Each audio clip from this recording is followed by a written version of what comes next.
ওয়াকফ আন্দোলনের নামে অশান্তি তাণ্ডব চালিয়েছে প্রতিবাদীরা। হামলা, ভাঙচুর, অগ্নিসংযোগ বাদ যায়নি কিছুই। অশান্ত মুর্শিদাবাদকে শান্ত করতে কোমর বেঁধে ময়দানে নামে পুলিশ। চলছে ধরপাকড়। মঙ্গলবার রাতে আরও 22 জনকে গ্রেফতার করা হয়েছে বলে জানিয়েছেন জঙ্গিপুর পুলিশ সুপার আনন্দ রায়। ঘটনায় এখনও পর্যন্ত 273 জনকে গ্রেফতার করা হয়েছে বলে পুলিশ সূত্রে খবর। Actually, yesterday the figure was around 251. Yesterday night we had arrested 22 accused. So please add up the figure, you will get the final figure. পাশাপাশি পুলিশ সুপার জানিয়েছেন পরিস্থিতি এখন নিয়ন্ত্রণে। ধীরে ধীরে স্বাভাবিক হচ্ছে জনজীবন। ঘরে ফিরতে শুরু করেছেন ঘরছাড়ারা। মালদার ত্রাণ শিবির আশ্রয় নেওয়া মানুষজন তাদের সঙ্গে যোগাযোগ করেছিল। খুব শীঘ্রই সকলে ঘরে ফিরে আসবে। 19-20 persons had returned. Today morning a team had returned, around six families. And the persons who had left, they will be returning very soon. They are communicating with us.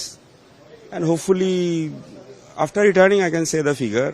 But they will return very soon. Jafarabad খুনের ঘটনায় বেশ কয়েকজনকে আটক করে জিজ্ঞাসাবাদ চলছে বলেও জানিয়েছেন পুলিশ সুপার আনন্দ রায়। একই সঙ্গে তিনি জানিয়েছেন জাতীয় মানবাধিকার কমিশনের সঙ্গে যোগাযোগ সম্ভব হয়নি। নেট বন্ধ থাকায় তাদের কোনো মেসেজ পাওয়া যায়নি। Actually, we have detained in that few in connection with the murder case.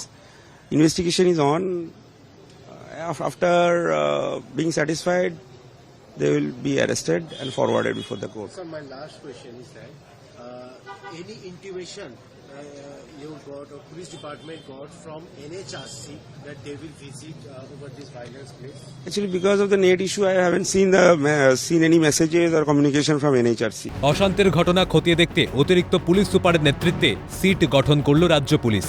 9 জন সদস্যকে নিয়ে গঠিত সিটে থাকছেন 3 জন ডেপুটি সুপার এবং 6 জন ইন্সপেক্টর। স্থানীয় থানার সঙ্গে সমন্বয় স্থাপন করে তদন্ত প্রক্রিয়া চালাবে এই বিশেষ তদন্তকারী দল। অন্যদিকে জাতীয় মানবাধিকার কমিশনের পর এবার জাতীয় মহিলা সুরক্ষা কমিশন আসছে মুর্শিদাবাদে। আগামী 18 এপ্রিল মালদা ও 19 এপ্রিল মুর্শিদাবাদে গিয়ে কথা বলবেন তারা। তদন্তে কোন সত্যতা উঠে আসে সেটাই দেখার। মফিজুল ইসলাম ও অভিরূপা সাহার রিপোর্ট, ক্যালকাটা নিউজ।